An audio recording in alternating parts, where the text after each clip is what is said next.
Is it true that going no contact and avoiding narcissistic people is the same as being unforgiving? Is that why life seems so chaotic? Is that why it's so painful during this time? It's because of unforgiveness? After all, doesn't God say to forgive? You need to be more forgiving. You think you're better than everybody else.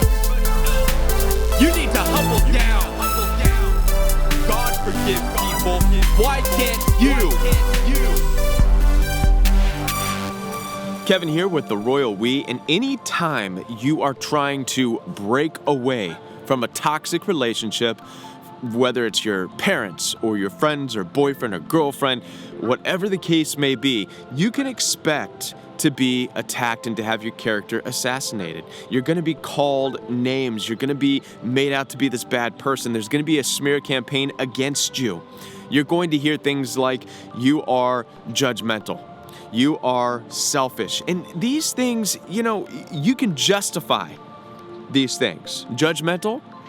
Okay, yeah, I am judgmental in a lot of ways. I have to be judgmental, right? For most of us, it's called discernment. You discern something is wrong with the relationship. You discern that if you stay in the relationship, there's going to be more trouble. Selfish? Okay, yes, I can be selfish. I have a right to be selfish.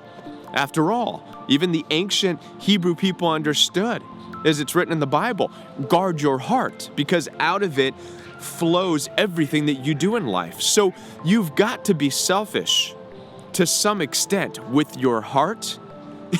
Even Jesus, it's written that Jesus did not entrust himself to mankind, to people, because he knew their hearts. So to an extent, you need to be selfish with your heart. So you could justify these things, right? But there's one insult, there's one accusation that really leaves people stuck. And that is that you're unforgiving. And you're going to hear this. And this is on the top shelf of narcissistic insults that they'll use against you. You're unforgiving. And they'll tell you you're unforgiving in many different passive-aggressive ways. So a lot of times it may not just be them coming out saying, I can't believe how unforgiving you are, even though they might say that. But they might say things like, you need to humble down. You're not a humble person. Or they may say things like, I've forgiven you, even though you have no idea what they're talking about or referring to.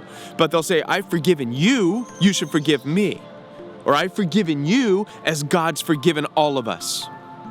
Implying somehow that you are not being a forgiving person in the situation. And now, this creates a huge problem for you, because all you're trying to do is get away from the toxic environment. But you're hearing that this is a result of unforgiveness. And so you're stuck. As I just said, you can justify other things. Selfishness, you can justify being judgmental to some extent. Having discernment, you can justify all these things. But you cannot justify within yourself being an unforgiving person. However, you can also no longer justify being in a relationship with a toxic individual or with toxic people.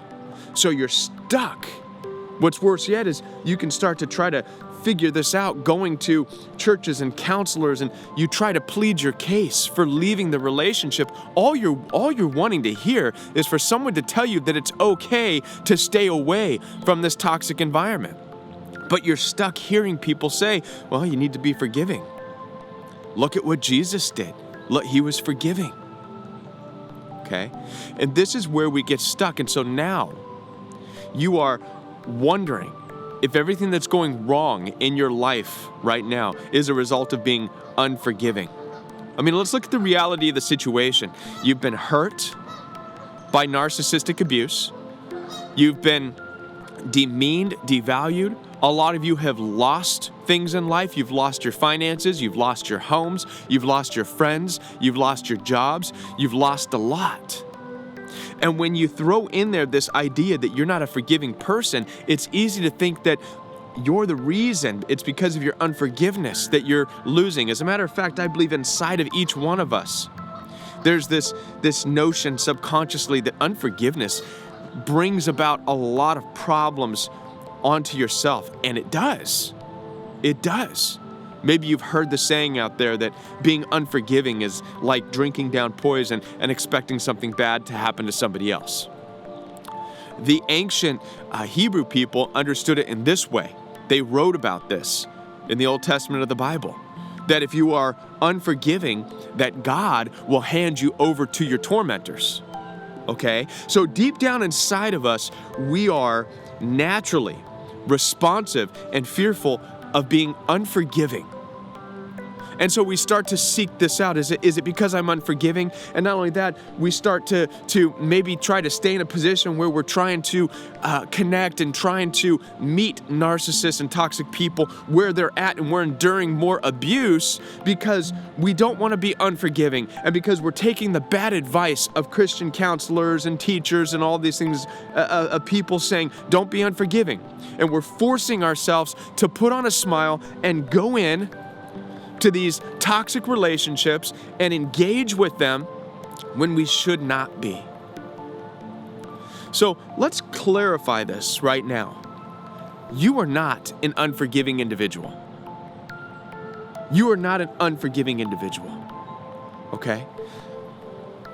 If you are trying to plot and plan and seek revenge, and you are writing out your plan to seek revenge, how you're going to do it and what you're going to do, how you're going to hurt narcissists, how you're going to hurt your family, how you're going to hurt these people, how you're going to bring pain and suffering, well, now you're being unforgiving and petty and all that stuff. But if you're trying to figure out how you can heal and how you can break away, how you can free yourself, how you can move on with your life, you're not purposefully trying to seek revenge. Now, don't confuse the two. So let's look at what forgiveness means. In the ancient text of the Bible, or in the Greek writings of the Bible, forgiveness simply means to let go, to release, to not seek revenge, to not try to get somebody back. It means to let someone go, to dismiss. And listen, by going no contact, you are dismissing the situation. You're letting go of the situation. You're letting go of the offense. You're letting go of the people. You're letting go of the toxic environment. You're doing the right thing. That's letting go. You're not seeking revenge. You're letting go. So you're not unforgiving. As a matter of fact, you're forgiving. If all you're doing is letting go and moving on, and you're not trying to seek revenge, you've already forgiven them, right? Forgiveness is something that you can do on your own. You don't need the other person to forgive them. Forgiveness just means you have released them, you have let them go. That's something you could do on your own.